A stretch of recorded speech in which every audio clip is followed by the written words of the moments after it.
தினம்தோறும் விளக்கேற்ற நல்ல எண்ணெய் இதயம் நல்லெண்ணெய்.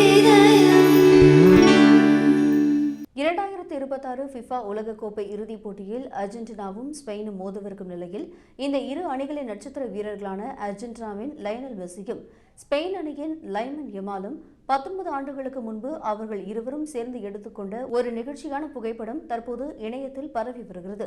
வரும் ஞாயிற்றுக்கிழமை நியூஜெர்சியில் உள்ள மெட்லைஃப் மைதானத்தில் 2026 உலகக்கோப்பை கால்பந்து இறுதிப் போட்டி நடைபெறவுள்ளது. கால்பந்து உலகின் மன்னன் என்று அழைக்கப்படும் 39 வயதான மெஸ்ஸியும் அவரது அடியொற்றி வளரும் 19 வயது இளம் நட்சத்திரம் யமாலும் சர்வதேச மைதானத்தில் நேருக்கு நேர் மோத உள்ளனர். இந்த இரு நட்சத்திர வீரர்களும் நேர் எதிரே மோதுவதன் பின்னணியில் ஒரு நிகழ்ச்சியான பிளாஷ்பேக் உள்ளது. 2007 ஆண்டு பார்சிலோனாவின் கேம்ப் நோ மைதானத்தில் சர்வதேச தொண்டு நிறுவனமான யூனிசெஃப் மற்றும் டயோரியோ ஸ்போர்ட் நாளிதழ் இணைந்து ஒரு நிதி திரட்டும் காலண்டர் புகைப்பட கலை நிகழ்ச்சிக்கு ஏற்பாடு செய்திருந்தனர். இதற்காக நடத்தப்பட்ட யூனிசெஃப் அதிர்ஷ்ட குழுக்களில் லாமின் யமாலின் பெற்றோர் வெற்றி பெற்றனர். அதன் பரிசாக அப்போது பார்சிலோனா அணியின் 20 வயது இளம் வீரராக வளர்ந்து கொண்டிருந்த லியோனல் மெஸ்ஸியுடன் புகைப்படம் எடுக்கும் வாய்ப்பு 5 மாத குழந்தையான லைன் யமாலுக்கு கிடைத்தது. ஒரு சிறிய பிளாஸ்டிக் தொட்டியில் இருக்கும் குழந்தை யமாலை மெஸ்ஸி குளிப்பாட்டுவது போலவும் கைகளில் தாங்குவது போலவும் புகைப்பட கலைஞர் ஜான் மான்ஃபோர்ட் அந்த புகைப்படங்களை எடுத்தார். கடந்த 17 ஆண்டுகளாக காப்பகங்களில் முடங்கி கிடந்த இந்த அபூர்வ புகைப்படத்தை யமாலின் தந்தை தனது சமூக வலைதள பக்கத்தில் பகிர்ந்ததை தொடர்ந்து தற்போது இது ஒட்டுமொத்த விளையாட்டு உலகையும் வியப்பில் ஆழ்த்தியுள்ளன. பார்சிலோனாவின் புகழ்பெற்ற லா மாசியா கால்பந்து அகாடமியில் வளர்ந்தது மட்டுமின்றி இவர்கள் இருவருக்கும் இடையே இன்னும் பல ஆச்சரியமூட்டும் ஒற்றுமைகள் உள்ளன.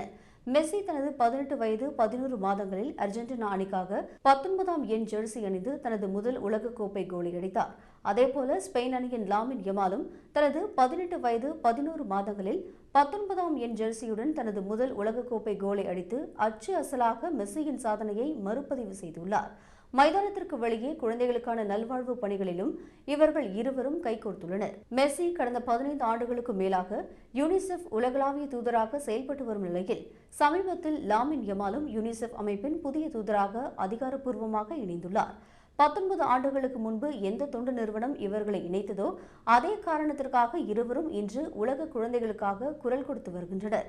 இதுகுறித்து ஊடகங்களுக்கு பேட்டியளித்த லாமின் யமால், உலகக்கோப்பை இறுதிப் போட்டியில் மெஸ்ஸியை எதிர்த்து விளையாட வேண்டும் என்பது எனது நீண்ட நாள் கனவு என்றும் போட்டி முடிந்ததும் அவரிடம் ஜெர்சியை மாற்றிக்கொள்ள ஆசைப்படுகிறேன் என்றும் நெகிழ்ச்சியுடன் தெரிவித்துள்ளார்.